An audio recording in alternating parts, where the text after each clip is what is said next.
The house on Homestead Road looked normal from the outside. A mailbox stuffed with unread envelopes, a porch light that still turned on at sunset. Nothing told the neighbors that inside, a life or death countdown had already begun. No police tape, no warning sign, just silence, and 4 newborn kittens fighting for a future they did not understand.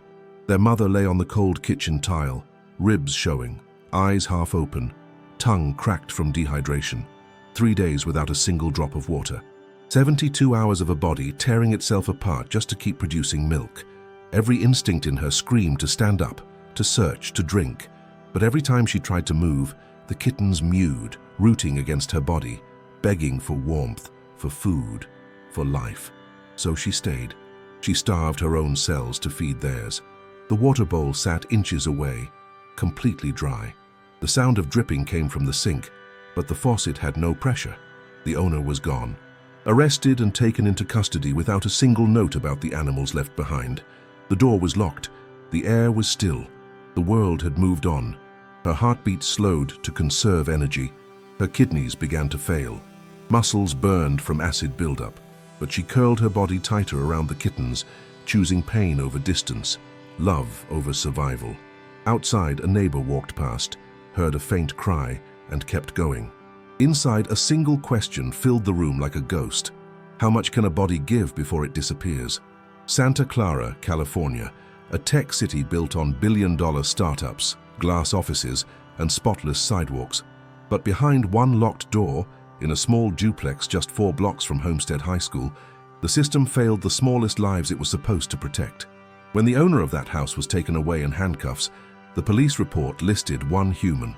No dependents, no minors, no pets. Case closed in less than 3 minutes, but there were dependents, 5 of them.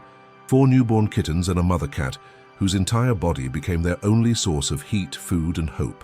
No one checked the home, no one notified animal control. The law didn't require it. And in Santa Clara, like in most American cities, silence inside a house is not a crime, even when it means slow death is happening right behind the drywall. Before we go deeper into this story, do one thing that actually changes how far this message travels. Hit like, subscribe, and comment the city and state you're watching from.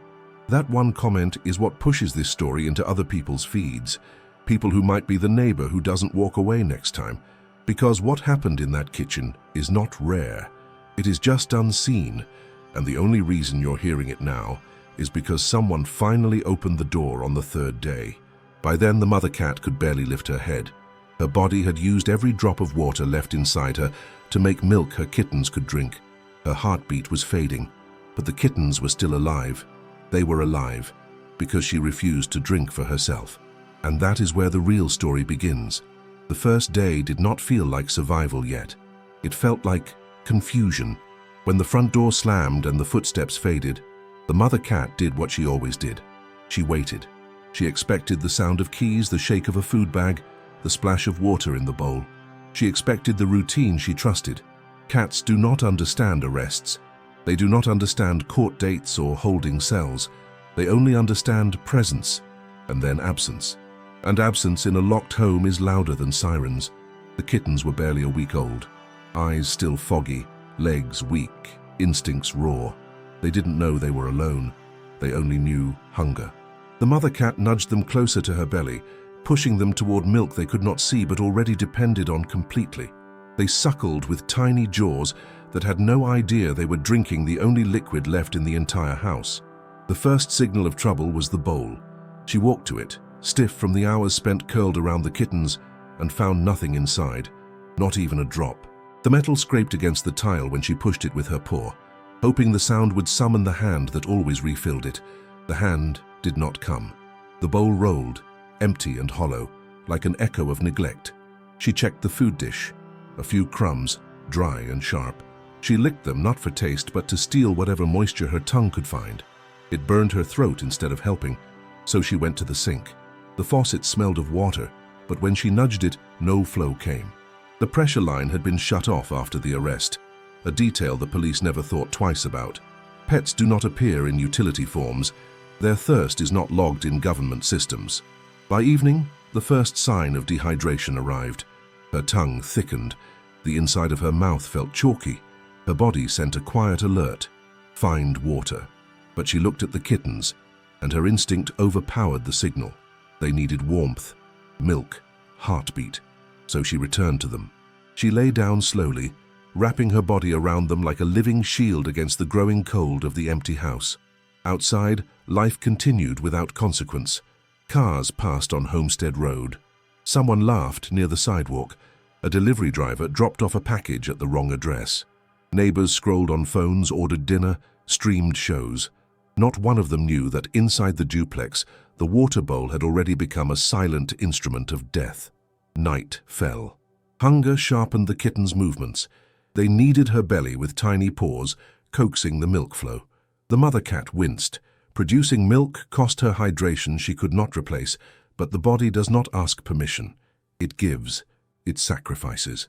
Each drop of milk was built from water her cells could not spare.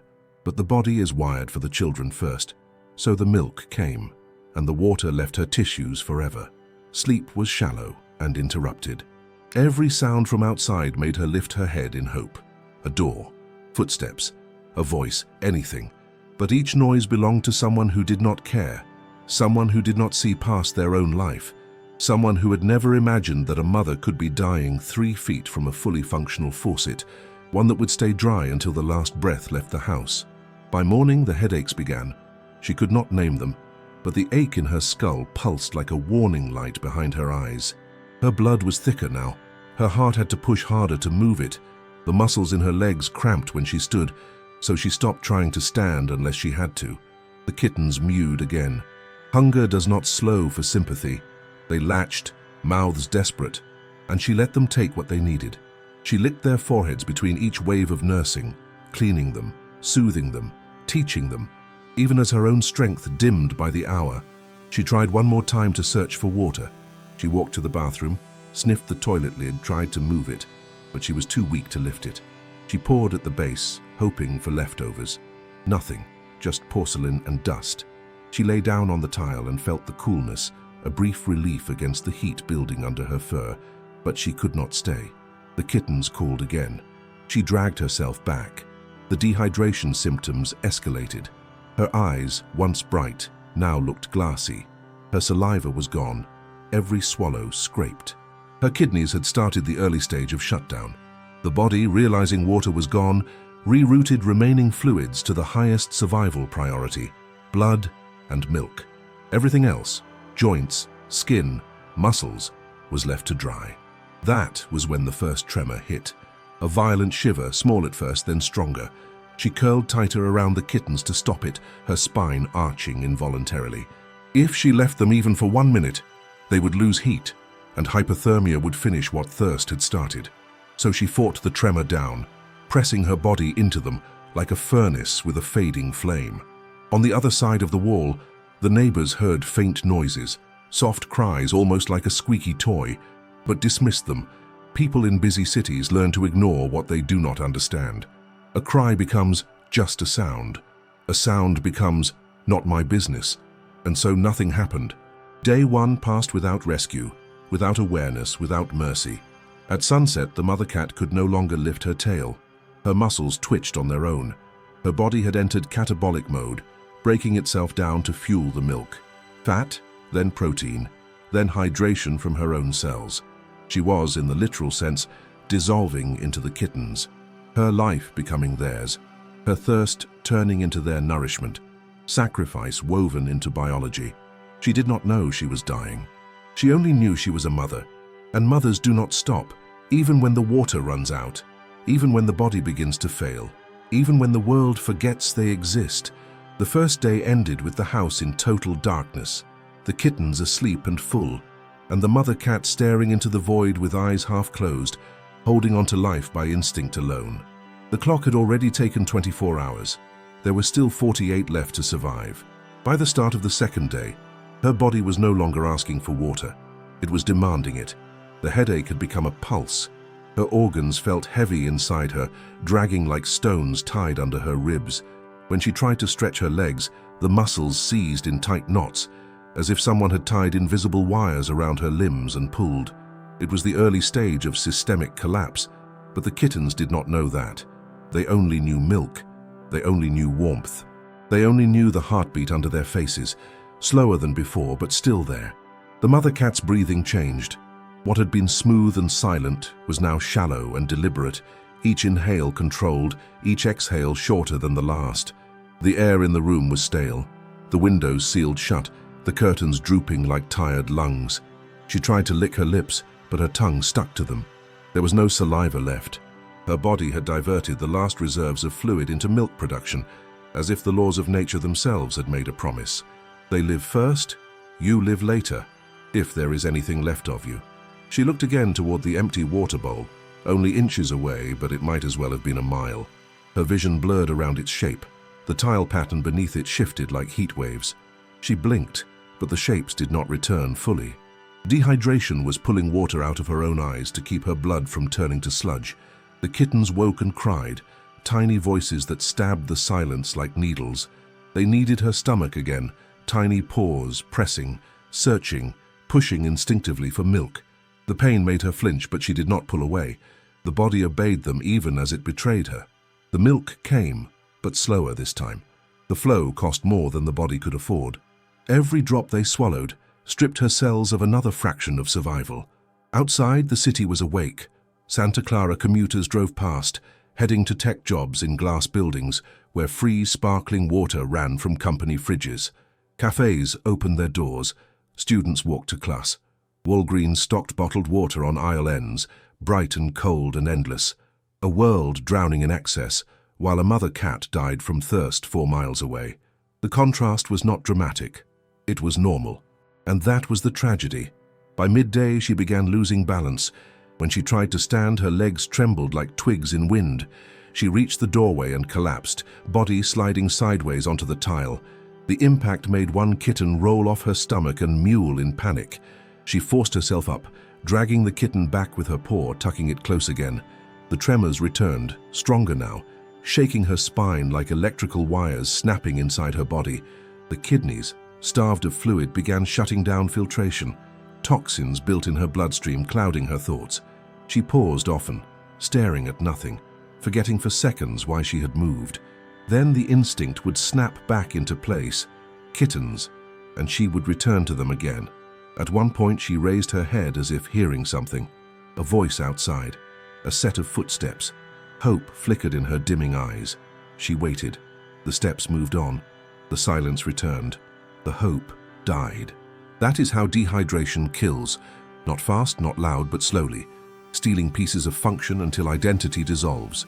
First thirst, then fatigue, then organ strain, then hallucination, then stillness. But she did not stop. She still licked the kitten's fur, still pulled them into her curve, still arched her spine to shield them from the cold tile. Her body was a battlefield. Instinct was the soldier that refused to fall. By late afternoon, her tongue cracked so deeply that every breath stung. Her gums had turned pale. The heartbeat inside her chest was slower now and uneven. She could feel it, the way the beat skipped, then corrected, then skipped again. Her pupils, once sharp, now drifted, reaction time dulled. A single drop of rain hit the window, then another. Then a thin line of water trailed down the glass, mocking her from behind the barrier. She heard it, the sound of life, sliding down a surface she couldn't reach. She turned her head toward it, eyes wide, body begging, but she could not stand, she could not climb. She could not break the barrier between life and death. So she curled back into her role, mother first, sufferer second, survivor third, if there was anything left. The kittens began to notice the change. The milk was thinner, the warmth was weaker. They crawled across her chest, searching for fuller teats, pressing harder, crying longer. She let them. She always let them. When the second night came, she could no longer fully close her eyes. The pain kept them half open, as if sleep itself required hydration she no longer had. Her jaw trembled. Her paws twitched.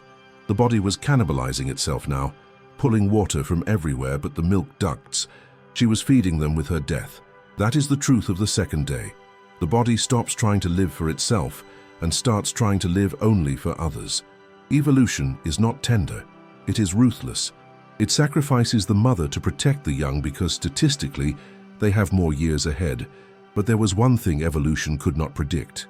The door would not stay closed forever. Someone would hear, someone would come. And when they did, it would already be the last possible moment. The second day ended not with a choice, but with surrender.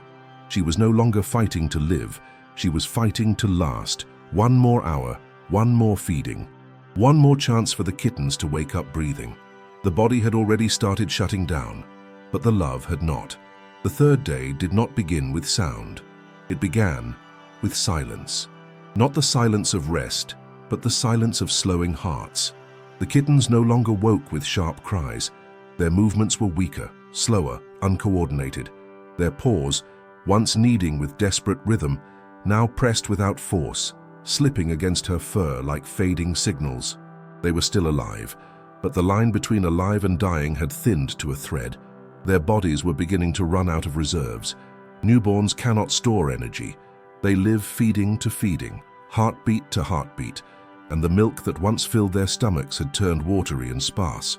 One of the kittens suckled and then stopped, head dropping, eyes shut, not from sleep but from exhaustion. Another crawled in circles, confused, unable to locate warmth fast enough because the mother's body temperature had dropped as well. Her heat, like everything else, was being rationed by nature. The mother cat felt every change. She lifted her head, but it shook. She licked the weakest kitten's back, but her tongue was too dry to clean, too rough to soothe. Her instincts screamed again, move, find water, save them. But instinct is meaningless when muscle fibers no longer obey commands. She tried to stand and collapsed immediately, her legs folding like paper. The effort cost her more oxygen than she could spare. She lay there, panting lightly, eyes half glazed, watching her dying children breathe in tiny, uneven gasps. Outside, another neighbor walked past the house. This time she paused. She heard something. Not a meow, not exactly. Something like a faint scratching, or the thin cry of something small. She hesitated. For 2 seconds, empathy flickered. Then the phone rang in her hand and she kept walking. That is how most tragedies survive, not through cruelty but through distraction. By mid-morning, the kittens' cries were fading into tiny, airless sounds. Their bodies curled tighter, trying to conserve heat they could no longer produce. Hunger was no longer a sharp pain. It was a numbness. The mother cat nudged them closer, even as her vision blinked in and out like a dying screen. Her heart, already unsteady, now skipped entire beats. She was shutting down both externally and internally. A moment came, the moment every life form reaches when instinct stops working and only will remains. She tried again to stand. Her paws shook violently. Her front legs lifted, then her body crashed back down as if gravity had doubled. Her breath rattled. She dragged herself forward anyway, pulling her body inch by inch across the tile.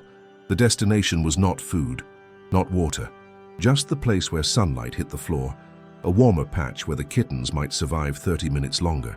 She made it halfway, collapsed again, stayed still.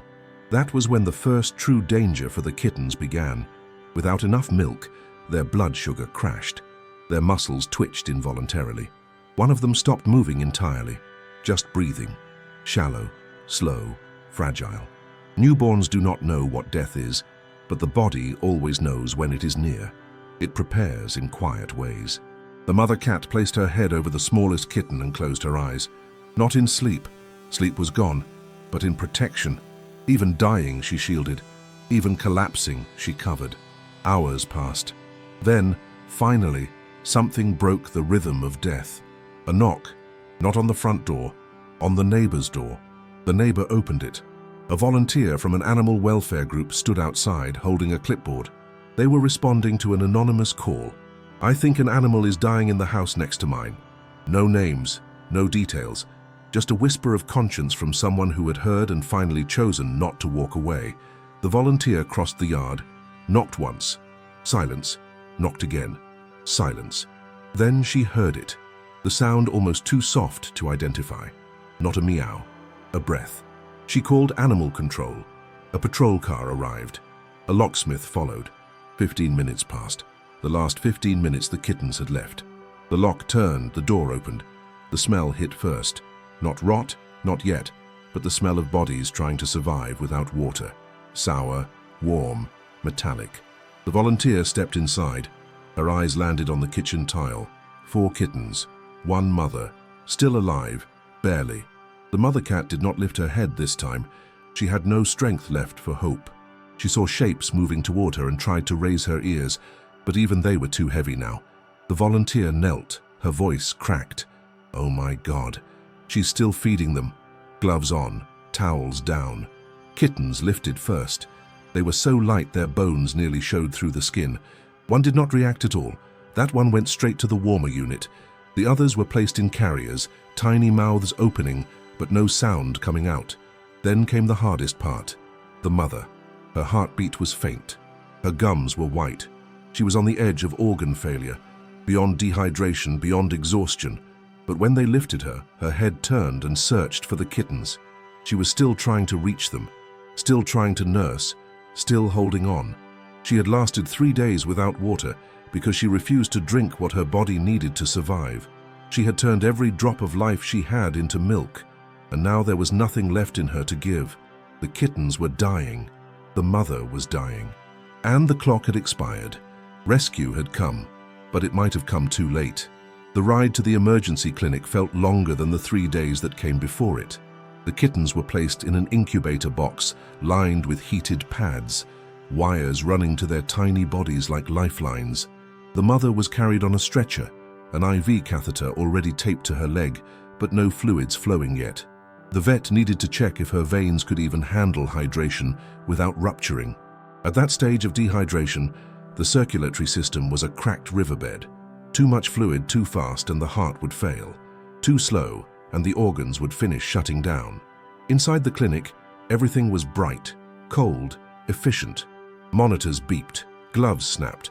Nurses spoke in quick phrases.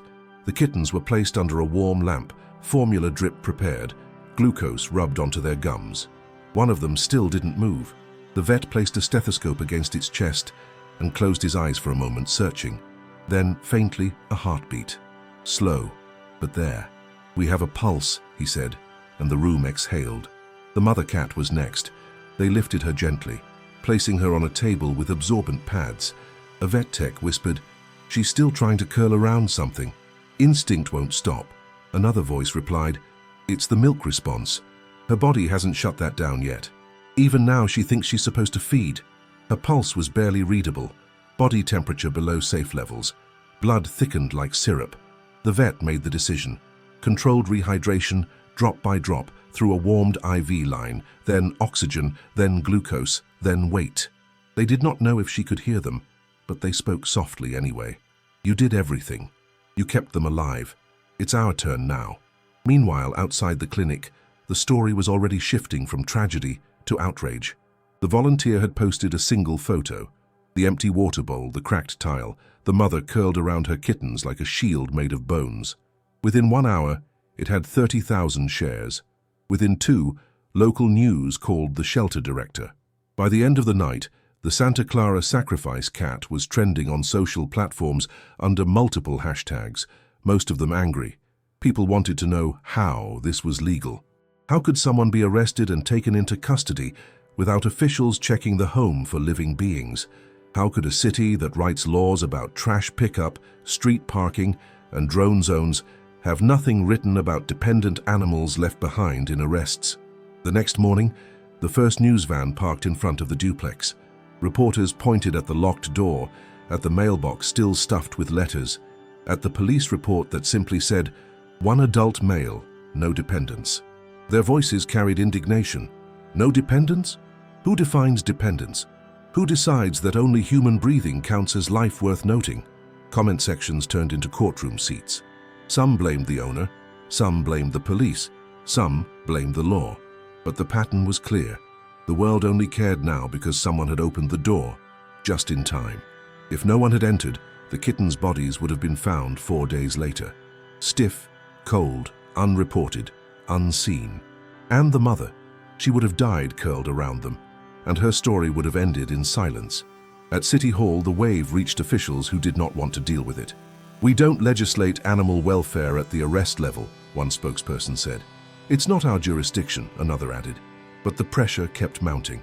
Activists held posters outside the building. She lasted 3 days. The law lasted 0. A local newspaper ran the headline, The mother who died in a city full of water. Back at the clinic, the mother cat was still breathing, but barely. The IV drip continued. Her eyelids fluttered. Her heart rate improved by only 1 beat per minute every 30 minutes. The vet explained to the volunteer, "Her body is in debt. Every organ has been borrowing from the others. Now that we're returning fluid, they have to decide whether to restart or give up." One of the kittens finally let out a full meow. Weak, but real. It was the first true sign of life in hours. The vet smiled. "That one wants the world. That's a good sign." Another kitten twitched, reflex returning. The smallest one still didn't move, but warmth was creeping back into its paws, and that was enough reason not to stop trying. By afternoon, the story had crossed state lines. Celebrities reposted the photo. A Silicon Valley entrepreneur offered to pay all medical costs. A law professor from Stanford posted a legal breakdown explaining that California has no mandatory pet safety clause tied to arrest and detainment. The internet had found the weak point and was now hammering it. That night, the Santa Clara City Council added an emergency item to the agenda. The wording was simple. Proposal: mandatory animal welfare check in any household where an arrest leads to immediate removal of the resident. No legal jargon, no debate about money. Just one question. Do we acknowledge that animals left behind are living beings, or do we continue pretending they don't exist when doors close? The chamber filled. Activists, citizens, students, reporters, shelter workers, all there because one mother cat refused to drink water so her kittens could live. One story had broken through the noise. Inside the clinic, the mother cat finally opened her eyes halfway. Not fully, not with focus, but enough. A vet tech whispered, "She's back." The volunteer cried for the first time since entering the house. The kittens, now tube-fed, lay in a warmer beside her, hearts sinking again with possibility. The city did not yet know this, but a decision was already forming in the public mind. If a cat can give everything she has for lives smaller than her own, then the least a city can do is open a door before it's too late. The vote would decide whether that promise became law or obituary. The morning the vote took place, the mother cat was still alive, but suspended between worlds. Her body was no longer shutting down, but it wasn't rebuilding yet either. Hydration had restarted her kidneys, but not fully. Her heart had steadied, but every beat still cost more energy than she had stored. Survival was not a guarantee, it was a negotiation, and her body was answering one drop of IV fluid at a time. The kittens were improving faster. Their bodies, still new and plastic, responded to warmth and formula like sparks to oxygen. One began crawling again. Another opened its eyes halfway, blinking toward the light.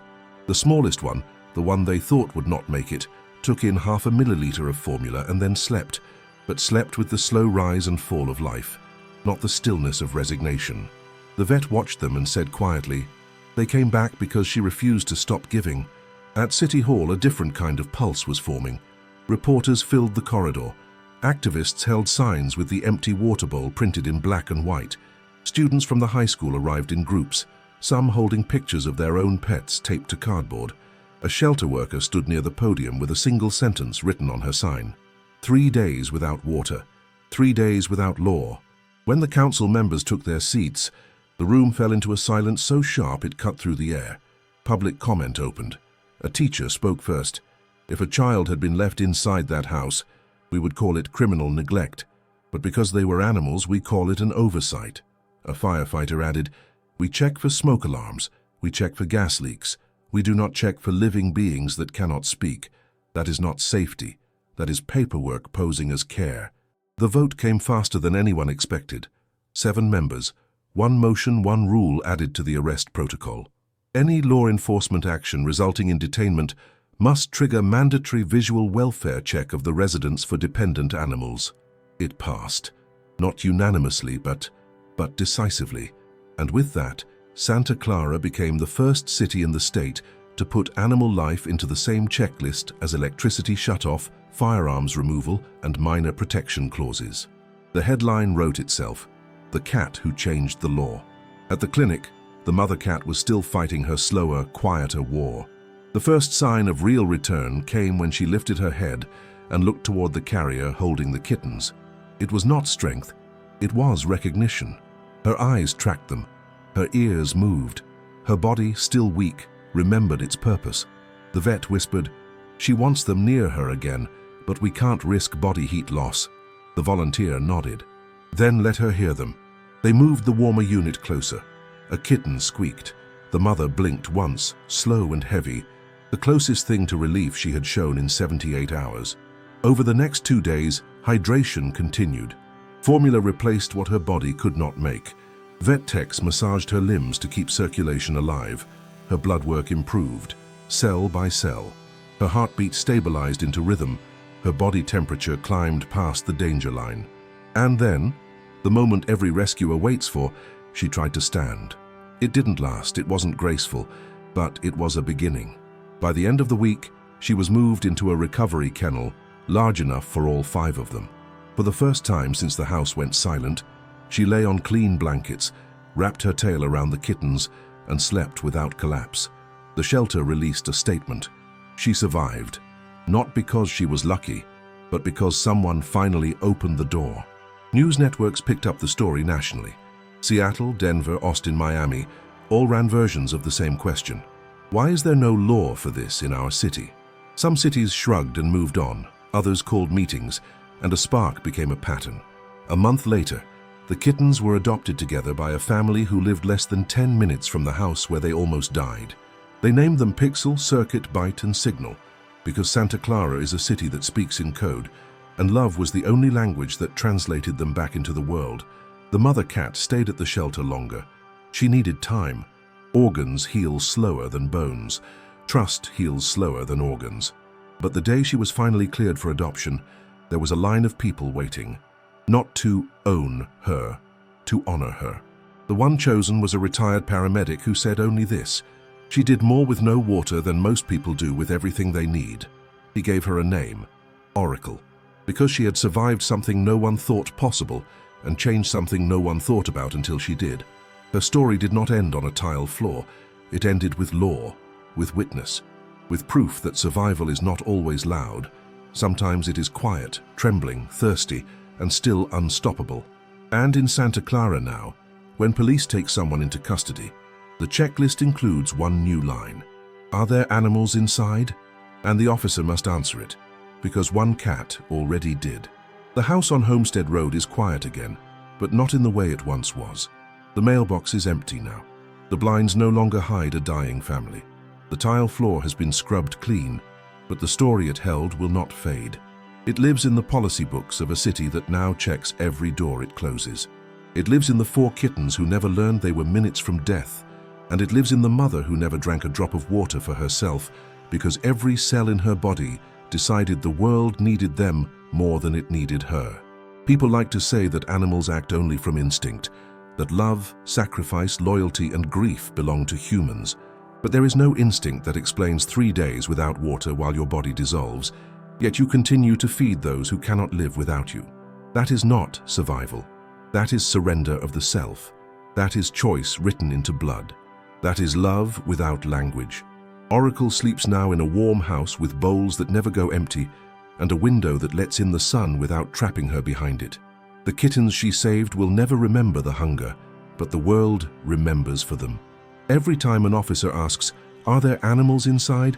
Every time a neighbor decides not to ignore a sound, every time a shelter worker breaks down a locked door instead of walking away, her life is still happening. She did not speak. She did not protest. She did not ask. She just stayed alive long enough for someone else to finally show up. And that is why the law carries her story now. Because sometimes the smallest heartbeat is the one that changes everything.